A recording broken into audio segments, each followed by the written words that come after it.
विनम्र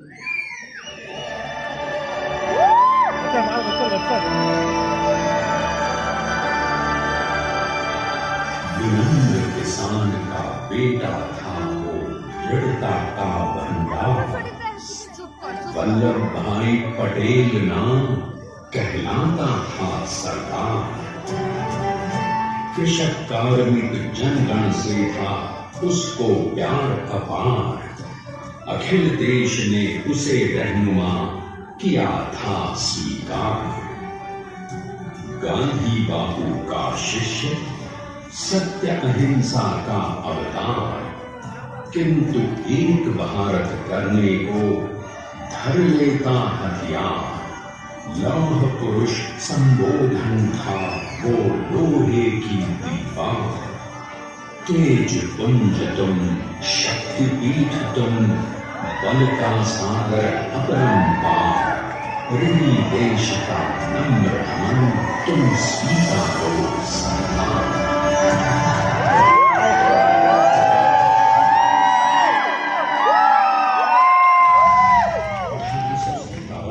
अंग्रेजों को ललकारने वाले पहले स्वतंत्रता संग्राम के एक सक्रिय सिपाही थे झड़े भाई पटेल। करमसद गांव के इस बहादुर देशभक्त किसान और उनकी पत्नी लाडबाई के 5 बेटों और 1 बेटी में से चौथे पुत्र थे वल्लभ भाई। बालक वल्लभ ने करमसद के बाद नडियाद से अपनी हाई स्कूल की शिक्षा पूरी की। फिर 13 साल की उम्र में उनकी शादी भी हो गई, छोटी सी झड़ेबाई से। 2 बच्चों, बेटी मणिबहन और बेटी लायाबाई को जन्म देने के बाद झड़ेबाई असमय ही चल बसी। सदी बदलने और 20वीं सदी आने पर उनका जीवन भी एक चमत्कार की तरह बदला। लीडर का इम्तिहान पास करके वो वकालत करने लगे। पहले गोधरा, फिर आनंद और उसके बाद अहमदाबाद में। मगर जल्द ही वकालत छोड़कर वो बैरिस्टर बनने की इच्छा से इंग्लैंड चले गए। लंदन में बैरिस्ट्री में अव्वल आने और वजीफा जीतने वाले अनोखे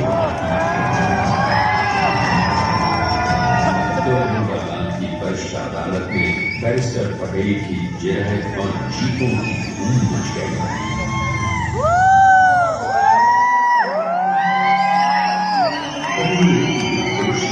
वल्लभ भाई के जीवन की धारा ही बदल गई।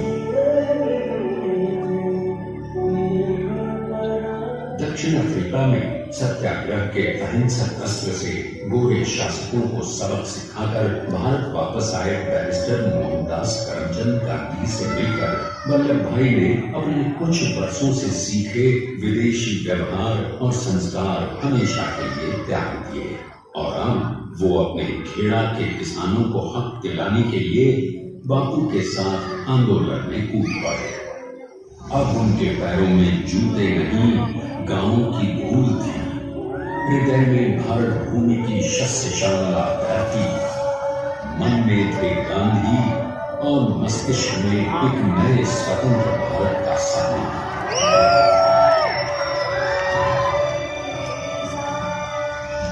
तभी बारडोली के मजबूर मजलूम किसानों की यातना का समाचार उनके पास पहुंचा।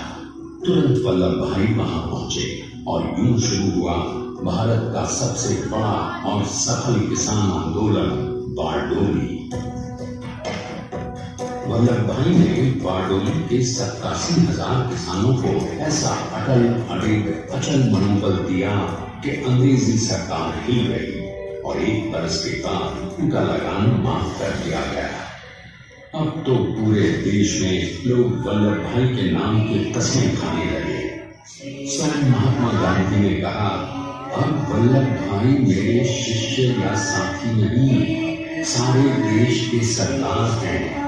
और देश को मिल गया एक अनोखा असरदार सरदार।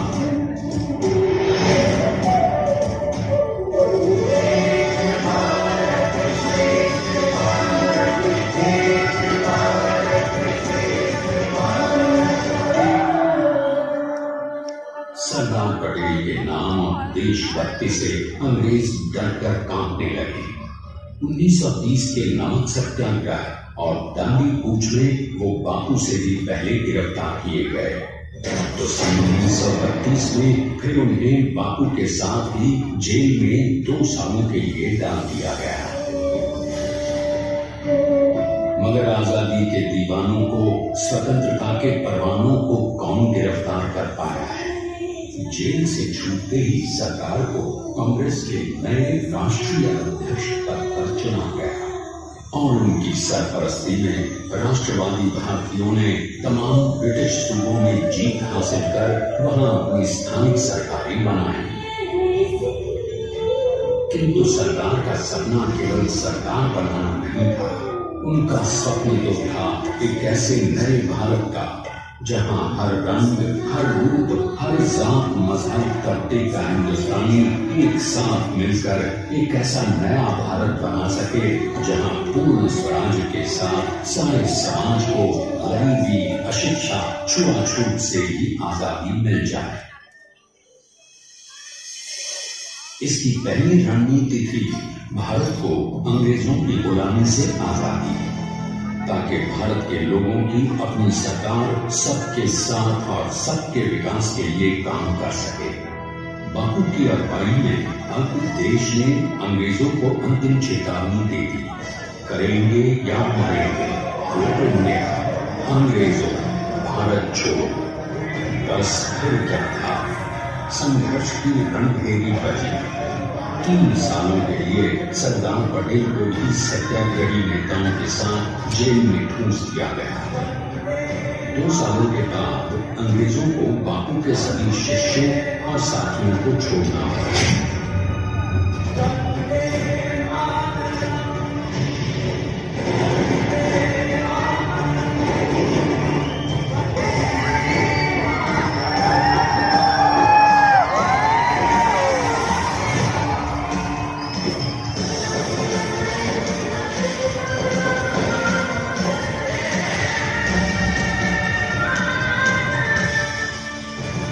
स्वतंत्रता के स्वप्न के सच होने के साथ अब सरकार पर कई एक नई जिम्मेदारियां थी।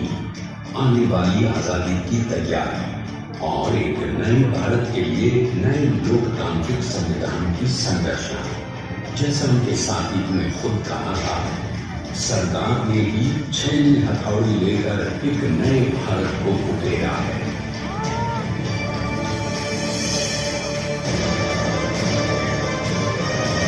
स्वाधीनता तो प्राप्त हुई, लेकिन खंडित भारत में भी उठते विभाजनवादी अंधकार को अभी दूर करना था।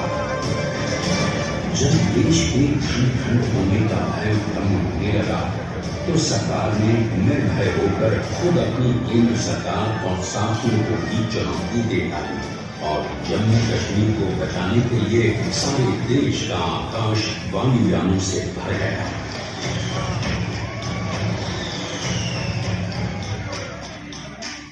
और फिर हैदराबाद और जूनागढ़ के भारत में विलयीकरण को पाकिस्तान से चुनौती मिली।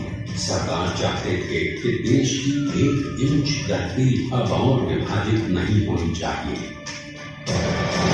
नए भारत को एक करने के लिए समझा बुझाकर मना कर 565 रियासतों को सरदार ने अपने सूझबूझ, सदाशयता, संबल से एक नए स्वतंत्र भारत का अभिन्न अंग बना दिया। हमारे इतिहास में अखंड भारत के पुरुषार्थ का ये एक महान अध्याय है। जैसा उन्होंने स्वयं कहा था, हमें नए धागों को पुराने ताने बाने में ऐसे पिरोना है कि एक दूसरे में गूंथ जाए और बेहतरीन बनावट वाला एक नया भारत उभर कर सामने आ सके। अंततः अपने वज्र दृढ़ संकल्प से एक नया विराट विशाल एक भारत श्रेष्ठ भारत बनाकर दिखा ही दिया सरदार ने। संसार के सबसे बड़े प्रजातंत्र के शिल्पी को प्रणाम करने के लिए देश ने बनाया है ये समर्थ स्मारक। स्वाधीन भारत को समर्थ भारत में बदलने वाले सरदार पटेल को समर्पित प्रेरणा तीर्थ भी है।